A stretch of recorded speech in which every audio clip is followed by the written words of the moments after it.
Good morning, everybody, and welcome to another week here at Heart Connections, or Heart Conditions. and It's Monday morning. It's going to be a great week and a great day today. Today we're looking at spirit-fueled growth and development. And this week we're going to be talking about the fruit of the Spirit in general. And so Monday being the first of the week, we're going to kick this off and we're going to talk about a couple of different things. As we do, just bear with us. It's an exciting week. There's lots to do, lots going on for us as a church, getting ready to open our doors again. There's a lot of cleaning involved in that, a lot of other things that need to take place. So if I'm a little scattered, it's probably because my brain is in 50 different places at once, which usually it's only in 30. So it's been a little stretched this week. But we're talking about spirit-fueled development. And in the concept of what we're talking about, it's about developing a Christ-like character, and it's freeing. For a lot of people, they think being a Christian is very limiting and that there's so many things we can't do. But the truth is that they're seeing it through the wrong lenses. It's actually very liberating to be a Christian and to live a Christ life. It brings us closer to each other. It brings us closer to God. And it frees us to actually think, I'd say, for ourselves, but it takes the lenses of the world off of our eyes so that we can actually think. So the fruit of the Spirit is listed in Galatians chapter 5. It is love, joy, peace, patience, kindness, goodness, faithfulness, gentleness, and self-control. These are the fruit of the Spirit according to the Scriptures. There aren't 9 different fruit. Notice this. But it's one fruit of the Spirit with 9 parts to it. Well, a lot of times we think, I need to work on developing the fruits of the Spirit. The Bible calls it the fruit, singular, of the Spirit. In other words, when you have the Spirit working in your life, you should have fruit that it is working in your life, and it will begin to develop these things in you. But you can't just stop at one of them and say, okay, I've got patience now, so I can stop. It doesn't work that way. The fruit, like an orange, when you open it up, there are many different parts of that orange, but it's one orange. The original Greek word here for fruit in Galatians 5 is karpos, and the definition means the result of something. So we could actually read this to say the result of the Spirit is love, joy, peace, patience, kindness, goodness, faithfulness, gentleness, and self-control. Instead of reading it fruit, we could say results. And so the question that we're examining this week is, do you have the result of the Spirit in your life? The interesting thing is that you can have some of these without Christ in your life. You can work on quite a few of them with Christ without Christ in your life. But a mark of somebody that has Christ in their life is they will have these working in them. And so I don't know about you, but when I first came to Christ, there was a marked change in my life almost immediately.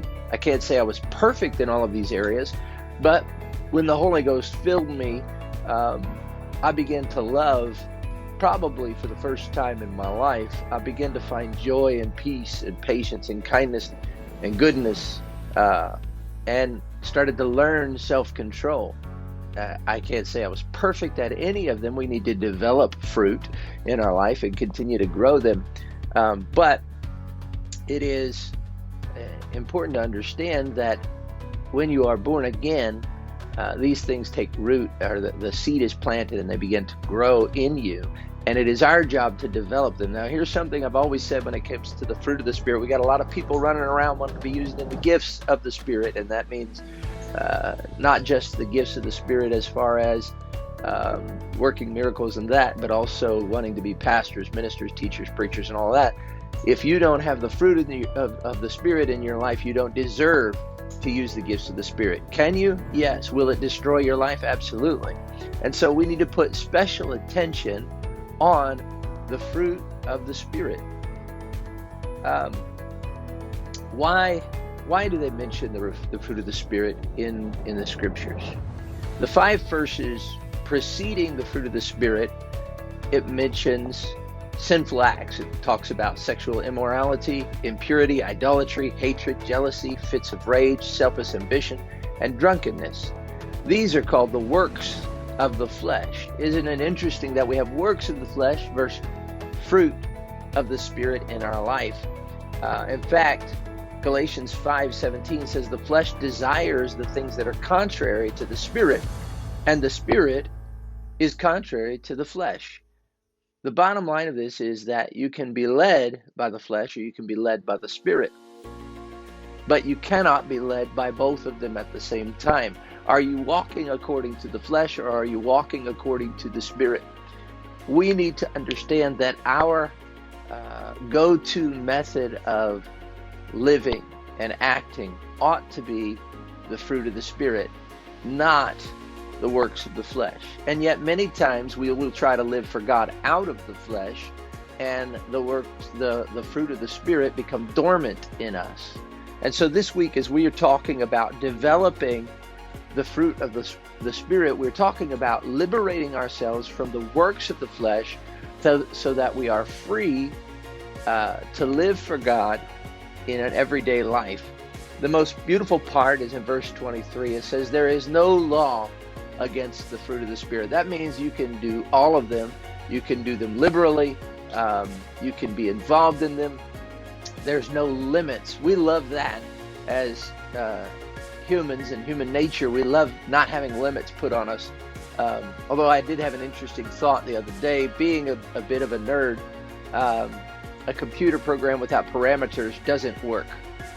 Our life has to have some parameters, but in this particular area, God says, I'm not going to put any law. Love as much as you want. Be as patient as you want to be. I'm not going to give you a set rule of how many times a day to do these things. You can never show too much love. You can never be filled with too much joy, have too much peace, have too much patience, have too much kindness, goodness, faithfulness, gentleness, and self-control. It's just not possible in your life to have too much of these things. It is possible to have too little.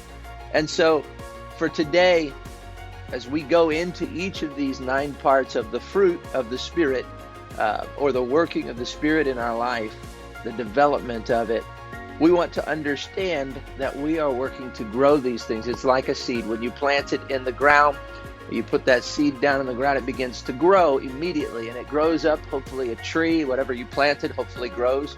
I like to plant tomatoes and things in the garden, and I want that thing to grow up. And the first sign that it's alive is when it breaks through the ground and you see that little green thing, and immediately it starts to give off leaves, right? Now, I know it's a tomato plant based on the leaves, but it takes a little more time to develop the fruit that I can eat. A leaf is a fruit of that tree. It tells me what that tree is. And so we get to thinking about the fruit of the Spirit sometimes wrong. The fruit of the Spirit is part of it is the if you'll notice, and I'm getting a little bit into lessons that are coming, but if you'll notice, some of these are your leaves, how people can know what you are, right? There are external fruit of the Spirit, which is love, joy, peace, those kindness, goodness. These are things that others can see, whereas patience, gentleness, self-control, those are things that you enjoy in your life, and also you get to enjoy the other fruit as well. But they mark you as a Christian, and the fruit of the Spirit are supposed to mark us as Christians as we walk and live for God. And so I want to encourage you this week, as we grow in our understanding and we recognize how the fruit is manifest in our lives and in the lives of others, that we begin to apply this to our everyday living. And so just like that seed has to work to grow, it is a natural process until it brings forth fruit. But there's a little bit of work in producing the fruit of the Spirit. But the work is not what you think it is.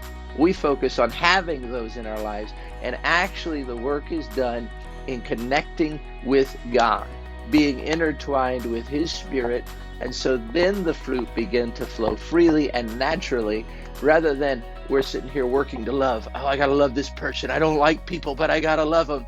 You know what? That's you need some more Holy Ghost in your life. You need some more Spirit in your life, because when you love God, you will love His people. The same goes with patience. We know tribulation works patience, right? My pastor told me, don't pray for patience unless you want to go through tribulation. But whether you pray for it or not, you'll go through tribulation. So we need to understand, when I'm connected with the Spirit, I can go through tribulations and the outcome will be patience. When I'm not connected with the Spirit and I go through tribulation, the outcome is going to be outbursts of anger and frustration. And so today I want to encourage you, as we talk about these different fruit this week, to take it into your life, to receive it and see what God has for you. Thanks for joining in this week to Heart Conditions. I pray that God would bless you. Have a wonderful day.